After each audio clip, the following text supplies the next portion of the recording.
सविता भाभी और बहू। सविता भाभी, आपकी बहू बहुत सुंदर है। आपके तो भाग्य है। जब सविता जी को ऐसा उनकी पड़ोसन ने कहा तो वो अपनी बहू के रूप पर गर्व से फूली नहीं समाई। सविता जी का बेटा भी अपनी पत्नी के रूप पर बिल्कुल लट्टू हो चला था।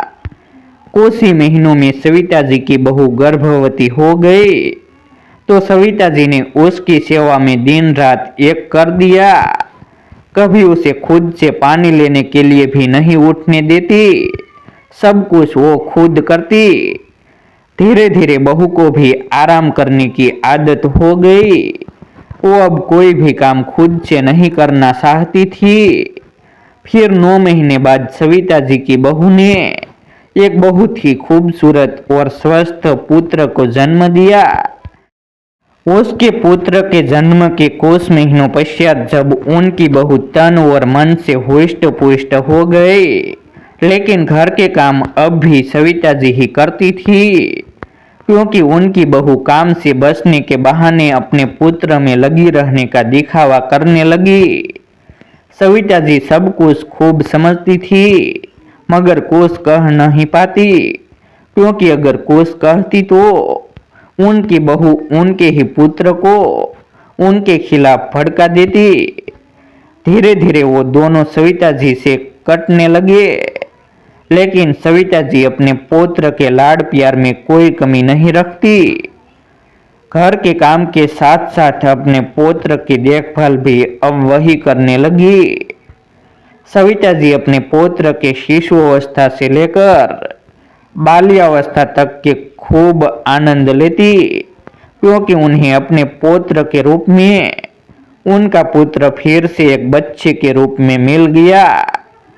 लेकिन अब सविता जी की बूढ़ी हड्डियां में भी जान नहीं बची थी और अब वो ज्यादातर बीमार रहने लगी और खुद भी बिस्तर पर आ गई।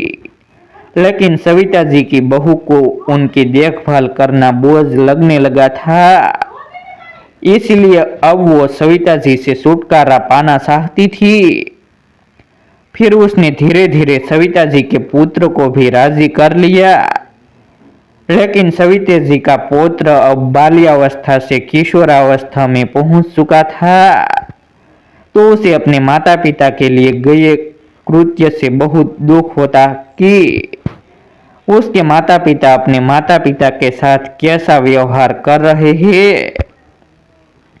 जब वो उन्हें समझाता कि वो दादी के साथ ऐसा ना करे तो उसे फटकार कर अंदर भगा देते। लेकिन सविता जी अब टूट चुकी थी और जिल्लत सहने की शक्ति उनमें नहीं थी। इसीलिए वो अपना सब कुछ पुत्र को सौंपकर इस वृद्धावस्था में गंभीर बीमारी में वृद्धाश्रम चली गए, एक सुकून की मौत पाने के लिए। या फिर यूं कहूं, उनके पुत्र और वधू ने उनका सब कुछ हड़प कर उन्हें वहीं मरने के लिए वृद्धाश्रम छोड़ गए, ताकि खुद चैन और ऐशो आराम की जिंदगी जी सके। लेकिन जो बोया है उसे अब खुद काटने का वक्त आ चुका था। कहते हैं इस पृथ्वी में गुरुत्वाकर्षण की शक्ति के कारण आप जो भी ऊपर फेंकोगे वो आपके पास लौटकर जरूर आएगा। अर्थ है कि अब तक आपने जो भी किया है सब कुछ आपको सूद समेत वापस जरूर मिलेगा। सविता जी का पुत्र भी अब किशोरावस्था से युवावस्था में पहुंच चुका था, यानी उसने जिंदगी की एक सीढ़ी और चढ़ ली थी और उसके माता पिता जिंदगी की आखिरी सीढ़ी पर खड़े थे, अर्थात अब वो भी वृद्धाश्रम में पहुंच चुके थे। वक्त का पहिया खुद को पुनः दोहराने लगा था। दोनों लोग खुद को अब सविता जी की जगह रखकर सोचने लगे थे, क्योंकि जो उनके साथ उन्होंने किया अब वही उनके साथ होने वाला था। लेकिन सविता जी का पुत्र था बहुत समझदार। उसने वो गलती अपने माता पिता के साथ बिल्कुल भी नहीं दोहराई। क्योंकि वो जानता था कि आज वो जिस अवस्था में है कल वो भी इसी अवस्था में पहुंचेगा और वक्त फिर से खुद को पुनः दोहराएगा। लेकिन अपने माता पिता की गलती का उन्हें एहसास भी करवाना चाहता था। उसने फर्जी पेपर बनवाकर उनका सब कुछ अपने नाम करवा उन्हें वृद्धाश्रम जाने का फैसला सुनाया। उसके माता पिता के आंखों के सामने सब कुछ एक बार फिर से घूम गया। वो अपनी गलतियों का अंजाम जान चुके थे।